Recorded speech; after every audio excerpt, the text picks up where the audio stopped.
First of all, we're going to start, gentlemen, with the Times. Again, we'll start with a story that we've spoken about quite a lot on back pages tonight, where, Miguel, we're up to in terms of the United takeover. You've been writing about this today. What more can you tell us?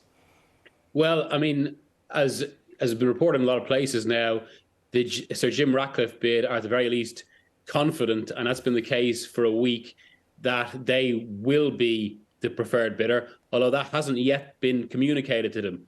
But certainly there's been more contact from Rain, the group handling the sale, with the Ineos bid, and there has been with Qatar. And there still remains a lot of questions and some confusion about the Qatar bid, why it hasn't gone so high. The fact that Ratcliffe outbid it for 2 successive rounds, from what we hear, which is why we are where we are. But until a preferred bidder is announced or this is actually closed, there is still the space open. All through this process, I suppose, there's always been that feeling that Qatar, with all the various sports washing concerns and the fact that, I mean, despite all the chatter, it's been a private bid. I mean, the reality is it would be state backed. And because of that, there's been this almost weight that there would eventually be a bid that comes that, to use a quote that's been commonly used in the process, would blow everything out of the water. But it still hasn't come. And if it doesn't, and it proceeds as is, it looks like Ratcliffe could be the next owner of Manchester United. But from writing about this today, people were still cautioning this won't go quickly. It probably won't be settled for the summer. And of course, we still can't say with any certainty that Ratcliffe will actually be the next bidder. All depends on what next. But right now, there's optimism. And Mark, coming to you on this, I mean, the Times saying Ratcliffe closing in on United, the Mirror's back page tomorrow, basically confident Ratcliffe planning United summer transfers. For you, though, has the story of the last few days moved significantly at all?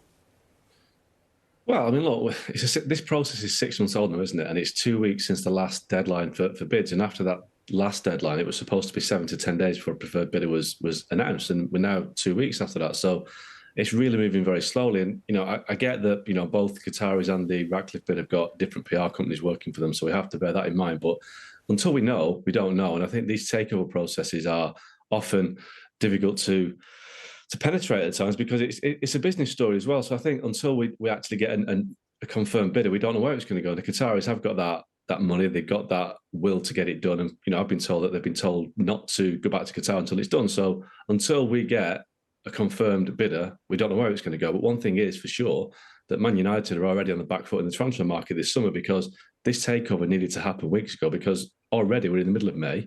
The new season starts in August. That's 3 months away. So you're going to have to get a takeover done. You're going to have the due diligence done. You're going to have maybe new staff coming in to run the club.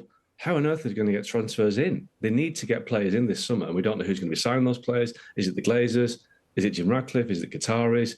Is it going to be John Murtough as sporting director? Is it going to be Richard Arnold as chief exec? All these questions are up in the air. And while that's the case, United are going to be overtaken by their rivals once again in the transfer market, because there's no sense of certainty at the club.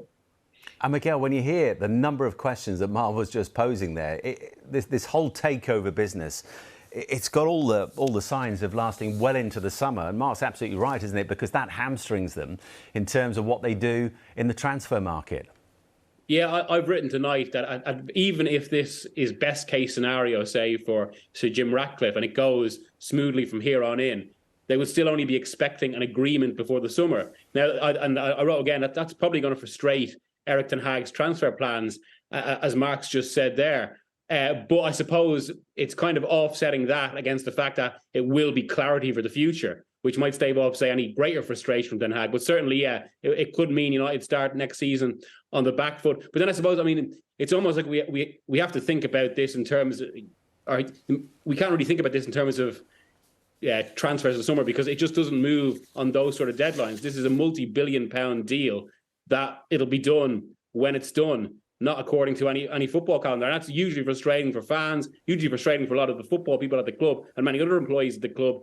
But that's what we're talking about. And as we've seen from the last 18 years, the Glazers are pretty resistant to any external noise or pressure.